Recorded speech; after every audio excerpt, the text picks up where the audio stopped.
आज हम देखते हैं ये बायोलॉजी का टॉपिक है तंत्रिका तंत्र यानी कि नर्वस सिस्टम। क्या है? Nervous system. आज हम बात करेंगे तंत्रिका तंत्र पर। बात है तंत्रिका तंत्र क्या होता है। तंत्रिका तंत्र क्या होता है? तंत्रिका कोशिकाओं से बना एक जाल। क्या होता है? तंत्रिका कोशिकाओं से बना हुआ एक जाल जो हमें सोचने की, समझने की और याद करने की क्रियाओं को शरीर के अन्य भागों तक पहुंचाता है। यानी सोचने, समझने, याद करने की क्रियाओं को शरीर के अन्य भागों तक पहुंचाता है। वो तंत्र क्या कहलाता है? तंत्रिका तंत्र। यानी तंत्रिका कोशिकाओं से बना हुआ एक ऐसा जाल जो सोचने, समझने, याद रखने की क्रियाओं को शरीर के अन्य अंगों तक पहुंचाता है, वो कहलाता है तंत्रिका तंत्र। अब बात यह, तंत्रिका तंत्र को 3 भागों में बांटा गया है। कितने बांटा गया है? 3 भागों में। अब तंत्रिका तंत्र को 3 भागों में बांटा गया है। तो इसका सबसे पहला भाग है तंत्रिका कोशिका। क्या है? तंत्रिका कोशिका। दूसरा भाग है इसका मस्तिष्क यानी कि ब्रेन, खोपड़ी। तीसरा भाग है इसका मेरुरज्ज, इसे बोलते हैं स्पाइनल कोड। Spinal cord. तंत्रिका कोशिका, मस्तिष्क और मेरुरज्ज, ये तंत्रिका तंत्र के 3 भाग होते हैं। तंत्रिका तंत्र के 3 भाग होते हैं। सबसे पहले बात करते हैं तंत्रिका कोशिका। इस पर तंत्रिका कोशिका। तंत्रिका मानव की सबसे बड़ी कोशिका होती है। ये तंत्रिका कोशिका है वो मानव के शरीर की सबसे बड़ी कोशिका होती है। इसकी लंबाई 90 सेंटीमीटर होती है। यानी मानव की सबसे बड़ी कोशिका कौन सी? तंत्रिका कोशिका। कौन सी होती है? तंत्रिका कोशिका, जिसकी लंबाई 90 सेंटीमीटर होती है। अब बात यह तंत्रिका कोशिका यानी तंत्रिका कोशिका की लंबाई है 90 सेंटीमीटर। आगे देखते हैं न्यूरॉन। क्या है? न्यूरॉन। ये जो न्यूरॉन होती है तंत्रिका तंत्र की आधारभूत इकाई होती है। क्या होती है? तंत्रिका तंत्र की आधारभूत इकाई होती है। क्या? न्यूरॉन। आगे देखते हैं जन्म के बाद तंत्रिका ऊतक में कोई विभाजन नहीं होता है। जन्म के बाद तंत्रिका ऊतक में कोई विभाजन नहीं होता है। तो यहां तक बात हुई थी तंत्रिका कोशिका की। ठीक है। अब सेकंड है इसका भाग, वो हमारा मस्तिष्क। क्या है? मस्तिष्क यानी ब्रेन। मस्तिष्क यानी ब्रेन। अब ये मस्तिष्क है, ये मस्तिष्क के कितने भाग होते हैं? इसके भी 3 भाग होते हैं। अग्र मस्तिष्क, मध्य मस्तिष्क, पश्च मस्तिष्क। यानी फोर ब्रेन, मिड ब्रेन और हाई ब्रेन। ठीक है। अग्र मस्तिष्क, मध्य मस्तिष्क और पश्च मस्तिष्क। अगर हम आकार के अनुसार बात करते हैं तो पहले आता है हमारा अग्र मस्तिष्क, उसके बाद आता है पश्च मस्तिष्क, उसके बाद आता है मध्य मस्तिष्क। अब मध्य मस्तिष्क ये है आकार के अनुसार FHM। ठीक है। अब हम सबसे पहले बात करेंगे यहाँ पर अग्र मस्तिष्क की। किसी करेंगे? अग्र मस्तिष्क। तो चलिए देखते हैं अग्र मस्तिष्क। अग्र मस्तिष्क, अग्र मस्तिष्क के 3 भाग होते हैं। इसके भी 3 भाग होते हैं। नंबर 1 थैलेमस, और ये थैलेमस है, ये अग्र मस्तक का भाग है। अग्र मस्तक का एक भाग है। और ये थैलेमस का कार्य होता है दर्द, ठंडा, गर्म, मीठा, यानी कहने का तात्पर्य हुआ नाक, जीभ, त्वचा से होने वाली क्रियाओं पर नियंत्रित करता है। यानी कि अग्र मस्तिष्क जो होता है वो नाक, जीभ और त्वचा से जो होने वाली क्रियाएं होती हैं उन पर नियंत्रण करता है, उनको अपने नियंत्रण में रखता है। दूसरा इसका पार्ट रहता है अग्र मस्तिष्क का, वो है हाइपोथैलेमस। और जो हाइपोथैलेमस होता है ये अंतःस्रावी ग्रंथियों से निकलने वाले हार्मोन्स को नियंत्रित करता है। अंतःस्रावी ग्रंथियों से निकलने वाले हार्मोन्स पर नियंत्रण बनाए रखता है हाइपोथैलेमस। आगे देखते हैं अंतःस्रावी ग्रंथियों पर इसका क्या रहता है? नियंत्रण रहता है। अब मानव शरीर में जो ग्रंथियों की संख्या है वो है कितनी? 9। कितनी है मानव शरीर में ग्रंथियों की संख्या? 9।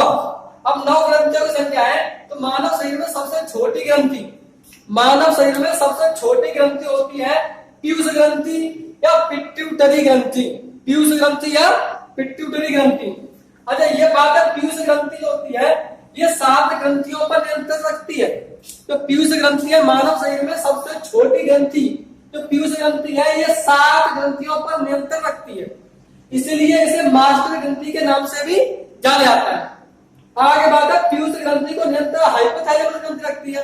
अब बात है पीयूष ग्रंथि पर नियंत्रण कौन रखता है, तो पीयूष ग्रंथि पर नियंत्रण रखती है हाइपोथैलेमस ग्रंथि, इसलिए हाइपोथैलेमस ग्रंथि को सुपर मास्टर ग्रंथि के नाम से जाना जाता है। आगे नेक्स्ट देखते हैं, हाइपोथैलेमस ग्रंथि होती है, ये हाइपोथैलेमस ग्रंथि का कार्य क्या है, तो हाइपोथैलेमस ग्रंथि है ये भूख, प्यास, प्रेम, ताप, डांस, मुस्काना आप जो क्रिया होती है उन पर नियंत्रण बनाए रखती है। लेकिन आप देखते हैं हाइपोथैलेमस जो ग्रंथि है वो है शरीर में भूख, प्यास, प्रेम, ताप, डांस, मुस्काना, प्यार आदि पर क्या नियंत्रण बनाए रखना। तो इसके का कार्य होता है हाइपोथैलेमस ग्रंथि का। अब इसी का अग्र मस्तिष्क का एक भाग और बचा हमारा प्रमस्तिष्क। क्या बचा है, प्रमस्तिष्क। देखो प्रमस्तिष्क ये होता है मस्तिष्क का सबसे बड़ा भाग होता है, यानी अग्र मस्तिष्क का जो प्रमस्तिष्क है वो सबसे बड़ा भाग होता है, यानी सिंपल कहा जाए 2/3, यानी अग्र जो मस्तिष्क है उसका 2/3 या 66 सही 2/3% होता है। ठीक है, अब बात यह प्रमस्तिष्क को बुद्धि और चतुराई का केंद्र कहा जाता है। प्रमस्तिष्क को बुद्धि और चतुराई का केंद्र कहा जाता है। अब इस प्रमस्तिष्क के भी 5 पार्ट होते हैं। कितने होते हैं, 5 पार्ट होते हैं। तो सबसे पहला पार्ट होता है इसका फ्रंटल। फ्रंटल का कार्य क्या होता है, यानी प्रमस्तिष्क का जो पहला भाग है फ्रंटल, फ्रंटल का कार्य होता है याददाश्त बनाए रखना या व्यक्तित्व विकास या बुद्धिमत्ता, क्या बुद्धिमत्ता या निर्णय लेने की शक्ति। देखिए निर्णय लेने की शक्ति, बुद्धिमत्ता, व्यक्तित्व विकास, याददाश्त बनाए रखना, ये सब काम किसके होते हैं, फ्रंटल के। तो फ्रंटल क्या है, प्रमस्तिष्क का पहला भाग। अब प्रमस्तिष्क का दूसरा भाग होता है ऑसिपिटल।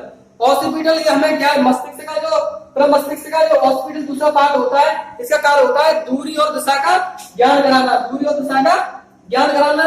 आगे है प्रमस्तिष्क का जो तीसरा भाग होता है वो होता है हमारा पेरीमेंटल। पेरीमेंटल इसका कार्य होता है मैथमेटिक्स और तर्क शक्ति, यानी मैथमेटिक्स और तर्क शक्ति पर कार्य करना। इसका चौथा पार्ट होता है टेम्पोरल।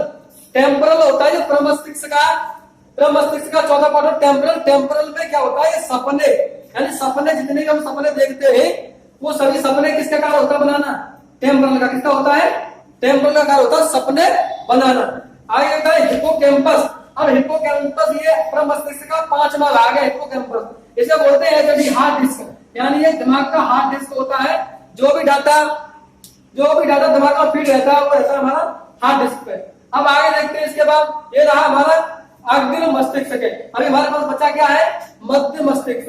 अब देखते हैं मध्य मस्तिष्क के बारे में, सेकंड पार्ट है, यानी मध्य मस्तिष्क।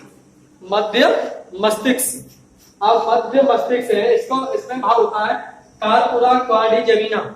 कार्पोरा क्वाड्रिजेमिना इसी मस्तिष्क का भाग है, इसका मध्य मस्तिष्क का भाग है कार्पोरा क्वाड्रिजेमिना। ठीक है, इसका कार्य होता है देखने और सुनने की शक्ति पर नियंत्रण बनाए रखना।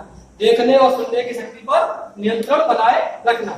आगे बात करते हैं, तो इसका तीसरा पार्ट है, यानी मस्तिष्क का जो तीसरा पार्ट है, मस्तिष्क में बात कर रहे हैं पश्च मस्तिष्क कर रहे हैं, तीसरा पार्ट यानी पश्च मस्तिष्क। अब देखिए पश्च मस्तिष्क में 2 भाग होते हैं। पहला होता है अनुमस्तिष्क या सेरिबेलम। अनुमस्तिष्क या सेरिबेलम।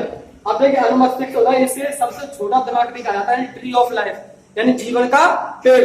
इसको ट्री ऑफ लाइफ के नाम से भी जाना जा सकता है। सेरिबेलम और अनुमस्तिष्क, सेरिबेलम या अनुमस्तिष्क को सबसे छोटा दिमाग या ट्री ऑफ लाइफ यानी जीवन का पेड़। इसका कार्य क्या होता है, इसका कार्य होता है शरीर को संतुलित बनाए रखना, अच्छा बोलना, नियंत्रित करना, मसल मूवमेंट पर नियंत्रण बनाए रखना, ये सब काम किसके हैं, तो यानी कि अनुमस्तिष्क से सेरिबेलम के। अब बात यह है, जब व्यक्ति दारू पी लेता है, अल्कोहल का सेवन कर लेता है, और अल्कोहल का सेवन जब कर लेता है तो उसके बोलने पर नियंत्रण नहीं होता है। और दूसरी बात है मसल मूवमेंट भी उसके क्या होता है, वो अच्छी तरह से काम नहीं करते। तो अल्कोहल पीने से जो सेरिबेलम काम करना बंद कर देता है, अतः वो अपने शरीर पर अपना नियंत्रण नहीं कर पाता है। इसलिए वो इधर उधर हाथ पर चलाता है अपने, और बोलने की शक्ति उसकी जो बोलना है उसको नियंत्रण नहीं, जो बोलता है वो बोलता चला जाता है। ठीक है, वो चाहे अच्छा बोले या बुरा, इससे कोई प्रॉब्लम नहीं पड़ता है, लेकिन वो उसका शरीर का संतुलन बिगड़ जाता है अल्कोहल लेने पर। तो अल्कोहल लेने पर अल्कोहल का प्रभाव किस पर पड़ता है, सेरिबेलम पर। ठीक है, अब बात है इसका जो सेकंड पार्ट होता है, यानी फर्स्ट मस्तिष्क है, इसका पहला पार्ट तो ये हुआ, पहला भाग। दूसरा भाग है इसका मेडुला ऑब्लांगेटा, मेडुला ऑब्लांगेटा, यानी कि फर्स्ट मस्तिष्क का सेकंड पार्ट है मेडुला ऑब्लांगेटा। ये मस्तिष्क का सबसे पीछे का भाग होता है, ये मस्तिष्क का सबसे पीछे का भाग होता है। अब मस्तिष्क का सबसे पीछे का भाग होता है, ये जो होता है ये जैविक क्रिया कौन होती है, जैविक क्रिया है। जो जैविक क्रिया होती है शरीर में, उन जैविक क्रियाओं पर नियंत्रण बनाए रखता है मेडुला ऑब्लांगेटा। जैसे कि पाचन तंत्र, क्या है पाचन तंत्र, आगे देखो श्वसन तंत्र, यानी बीपी, ब्लड प्रेशर, काट पीट, हिचकी, छींक, ये आदि क्रियाएं हैं, इन पर नियंत्रण रखता है मेडुला ऑब्लांगेटा।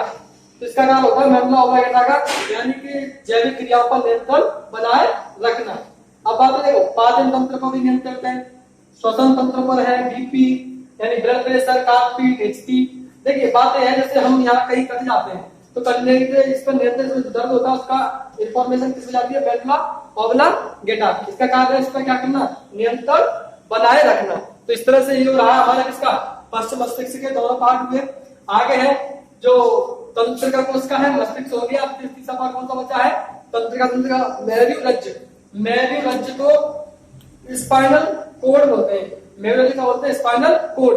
देखिए कभी कभी क्या होता है कि जो माइंड है यानी ब्रेन, जब ब्रेन कार्य नहीं करता है उस समय वो अपने कार्य को किसको दे देता है, स्पाइनल कोड को। किसको देता है, स्पाइनल कोड यानी मेरुरज्ज।